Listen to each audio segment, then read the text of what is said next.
Hi,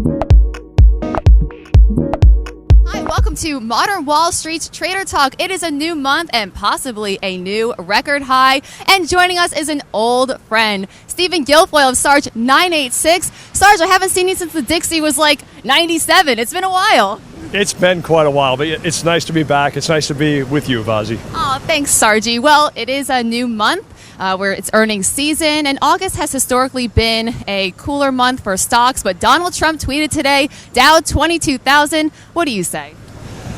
You know, Donald Trump actually has had something to do with this. I know a lot of people try to say he hasn't, but the chaos in the White House, in the administration, has had a further impact on weakening the dollar. Now, the weakening of the dollar has helped oil prices, has helped gold prices, and has helped earnings results for the larger firms, for the S&P 500. So you're talking about 10 to 11% earnings growth, when without this weaker dollar, we probably would be talking about 7 to 8% earnings growth. So yes, the president, through the chaos, has actually increased earnings, in my opinion. Okay, so just for fun, I was taking a look at the VIX because it's so low as we trek higher, and I saw that in the past 5 years, its highest peak was today, August 1st of 2015. It was at like 28.34. So going forward, do you exercise any caution considering we've seen some profit taking in the FANG stocks? The Russell has lost some leadership. Transports have plunged a little bit. Transports are a problem. I don't think the VIX is that much of a harbinger. I mean, actually, who knows? Maybe it's overpriced at this level. I mean, to be honest. But the transports are an issue. And what they're telling us is that industrial production going forward might have some issues in the second half. We saw auto sales today, right? Not really looking as good as we were hoping, which puts a lot of other things like retail sales into play. So there are issues going forward. I do believe the markets will find a way to go higher. But I don't think it's going to be as easy as it has been. I think you're going to have to really become something of a stock picker, and there are going to be misses. We see every time a stock misses these days, right, on earnings projections or revenue. There really is hell to pay for these stocks when they miss. So, and I've seen that myself. There are significant gains to be had all over the place every day, but there are also some sucker punches. Okay, so what stocks have you been picking? Oh, geez. Let's go. Where do you want to start? I'm long so many stocks right now. Oh, yeah, I'm long a lot. You want to go? Let's go with tech. I mean, tech's been taking it right in the mush a little bit lately. I do believe that tech is where innovation is, and going forward, it's still the place to be, although we've seen a little bit of weakness for flash drive, maybe from Western Digital and Seagate. I'm still long Intel. I'm still long NVIDIA. I'm still long Lam Research. I believe this is probably where you want to be if you're interested in artificial intelligence, autonomous driving, blockchain mining.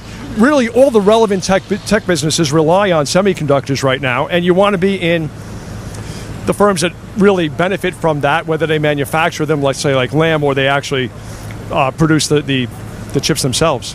Well, that's good news for some of us who've missed out on the NVIDIA trade that you still say you're long it. That's great. That's a home run, Boz. I mean, the only bad thing about NVIDIA is if you got long it, you can't buy more because you'd be averaging higher. So it's the same with a number of these stocks. But if you want to talk about oil. You like oil? Let's talk about oil. Well, has it hit resistance, or is it just a pause at 50? That's the thing with oil right now. Okay, we're trading above $50 on WTI. We're seeing decreased inventories. We're seeing a slowing of the rig counts. We're seeing OPEC trying to play nice. 53 is the level to be concerned about. If it kicks the door through 53, it's going higher. If it falls back here, we're probably going to 44, 45. Now, I'm long a couple of names in the space. I'm not shying away. I'm long the quality names I tell you about probably every time. For months, I've been telling you Apache and Schlumberger. Those are my names in oil. But I'm also along some speculative names, which I won't even name here because I don't want home gamers to follow me into these names because we could lose our money. Okay. But I'm thinking that mergers and acquisitions are going to be, as oil becomes more expensive, something that moves into the energy space. So I'm thinking some of these really beaten down names that do have a business in the Permian Basin might actually be something that a bigger firm might take a look at going forward. Oh, wow. Well, I can't let our viewers go without getting their daily dose of Sarge macro greens, because you are an all-around man and an economist as well. So GDP came in at 2.6, which is fueled by spending. I know that's been a concern about yours. And wage growth has been sluggish. How do you feel about GDP, and how does it paint the foundation for this Friday's NFP number? I think right now, GDP came in almost right on expectations, right on Atlanta's expectations. It's all about the velocity of money right now. So Yes, wage growth is really important, but retail sales are really important. Core capital goods orders, part of the the durable goods orders report, that's really important. We're not seeing that right now, which is why you're seeing the transports come in.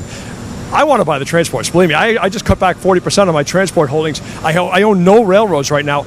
I want to buy Chessie. I think it's a good company. I think it has a chance to go higher if we see a rebound in these businesses. I'm not going to pay more than $46 for it, and it's a $49 stock. So this isn't something that's imminent, but it's where I got my eyeballs. All right, well, thanks for watching out for us, Sarge. And if you guys don't already, make sure to follow Steven on Twitter. His handle is Sarge986, and from there you can access his daily market recon. Great read. Highly recommend. Thank you, Steven. Thank you there, Fozzie.